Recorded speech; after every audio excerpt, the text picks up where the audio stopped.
కన్నతల్లిని కొట్టి ఇంట్లోంచి గెంటేసిన కర్కశ కొడుకు. జగిత్యాల జిల్లా మల్యాల మండలం తాటిపల్లి గ్రామానికి చెందిన 70 సంవత్సరాల కామిని లక్ష్మి అనే వృద్ధ తల్లిని కొడుకు శ్రీనివాస్ కొట్టి ఇంట్లోంచి గెంటివేయగా జిల్లా కేంద్రం సీనియర్ సిటిజన్స్ అసోసియేషన్ అధ్యక్షులు హరి అశోక్ కుమార్ ను ఆశ్రయించింది. ఆయన సాయంతో ఆర్డీఓకు ఫిర్యాదు చేసింది. అనంతరం సీనియర్ సిటిజన్స్ కార్యాలయంలో వృద్ధ తల్లి విలేకరులతో మాట్లాడుతూ తన భర్త మరణించిన పరిస్థితిలో తనకు 6 కొడుకులు ఉన్నప్పటికీ తనను పోషించడం లేదని, అనారోగ్యంతో ఉన్న తనకు ఎలాంటి వైద్య ఖర్చులు పెట్టడం లేదని, తన 3వ కుమారుడు శ్రీనివాస్ తనను కొట్టి ఇంట్లోంచి గెంటి వేశాడని రోధిస్తూ వారిపై చర్యలు తీసుకుని తనకు న్యాయం చేయాలని కోరుతూ సీనియర్ సిటిజన్స్ జిల్లా అధ్యక్షులు హరి అశోక్ కుమార్ సాయంతో ఆర్డీఓకు ఫిర్యాదు చేయగా తన 3వ కొడుకుపై కేసు నమోదు చేశారని, సీనియర్ సిటిజన్స్ అసోసియేషన్ అధ్యక్షుడు హరి అశోక్ కుమార్ సాయంతో జిల్లా ఎస్పీకి ఫిర్యాదు చేస్తారని ఆమె తెలిపింది. ఫిర్యాదు మేరకు వయోవృద్ధుల సంరక్షణ పోషణ చట్టం సెక్షన్ 2(b)లో సెక్షన్ 23 కింద తల్లిని పోషించని కొడుకులపై, తల్లిని కొట్టి ఇంట్లోంచి గెంటి వేసిన 3వ కొడుకుపై వృద్ధుల సంరక్షణ చట్టం కింద కేసు నమోదు అయినట్లు, తల్లిదండ్రులను నిరాధరణ గురి చేసే వారికి 6 నెలల జైలు శిక్ష విధించే అధికారం ఆర్డీఓకు ఉందని, తల్లిదండ్రుల నుంచి కొడుకులు తీసుకున్న ఆస్తులను తిరిగి తల్లిదండ్రుల పేరిట మార్చేలా కలెక్టర్ చర్యలు తీసుకుంటారని సీనియర్ సిటిజన్ జిల్లా అధ్యక్షులు హరి అశోక్ కుమార్ అన్నారు.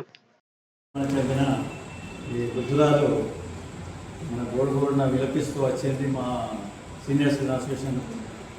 మరి ఆమె చెప్తుంది ఏంటంటే, ఆమె మాకు ఫిర్యాదు చేసింది ఏంటంటే, వాళ్ళ 6 కొడుకులు ఉన్నా మరి 6 కొడుకులు ఎలాంటి పోషణ ఖర్చులు కానీ వైద్య ఖర్చులు కానీ పెడతలేదు.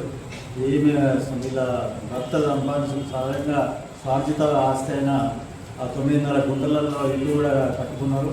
ఆ ఇంట్లోకి వెళ్ళి కూడా 3వ కొడుకు బలవంతంగా బయట గెంటేసిన తర్వాత బయట కూడా ఎక్కడన్నా ఇంత వండుకుందామన్నా, బయట ఖాళీ జాగాలో కూడా వండుకుందామన్నా అక్కడికి వెళ్ళి కూడా తరిమేసిందని మాకు ఫిర్యాదు చేసింది.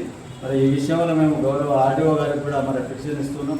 ఎవరైనా ఈ తల్లిదండ్రులు నిరాదరించే పిల్లలకు మరి ఈ వయోవృద్ధుల సంరక్షణ చట్ట ప్రకారం మరి 6 నెలల జైలు శిక్ష కూడా విధించే వీలుంది.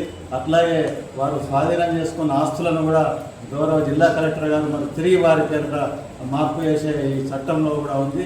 మరి అట్లాగే ఈరోజు గౌరవ ఆర్డీఓ గారికి కూడా దరఖాస్తు చేస్తే మరి ఈ 6 కొడుకుల మీద కూడా మరి అలాగే ఈ ఇంటి నుంచి గెంటి వేసిన 3వ కొడుకు మీద కూడా మరి కేసు నమోదు చేసి మరి తగు చర్యకు ఆదేశించారు. అట్లాగే మరి ఈరోజు గౌరవ ఎస్పీ గారికి కూడా మరి పిటిషన్ కూడా ఇవ్వబోతున్నారు. మరి వారికి మేము తగు సహాయ సహకారాలు కూడా మా సీనియర్ సిటిజన్స్ ఆయన అందిస్తున్నది.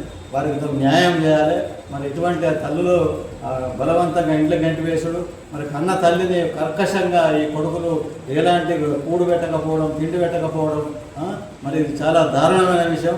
మరి వీళ్ళ స్వార్జిత ఆస్తులు కనీసం ఇంట్లో కూడా ఉంచుకోకుండా ఆమెను తరిమేసినారు, మరి కొట్టుకుండా హింసించుకుంటా ఇది చేస్తున్నారు కనుక వారిపై చర్యలు కూడా తీసుకోవాలని మా Telangana all senior citizen association తరఫున, మా రాష్ట్ర ఉపాధ్యక్షుడు హనుమంత్ రెడ్డి తరఫున, మా ఆర్గనైజింగ్ కార్యదర్శి సత్యనారాయణ గారి తరఫున, మరి మా అసోసియేషన్ జిల్లా పక్షాన కూడా మరి మేము ఈ తల్లికి కామిని లక్ష్మికి న్యాయం చేయాలని మేము కోరుతా ఉన్నాం.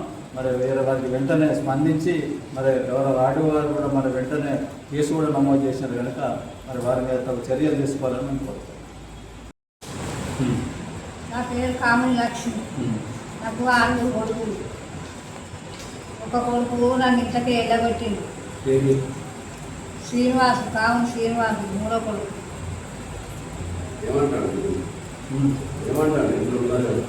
ఇంట్లోకి వెళ్ళగొట్టిండు.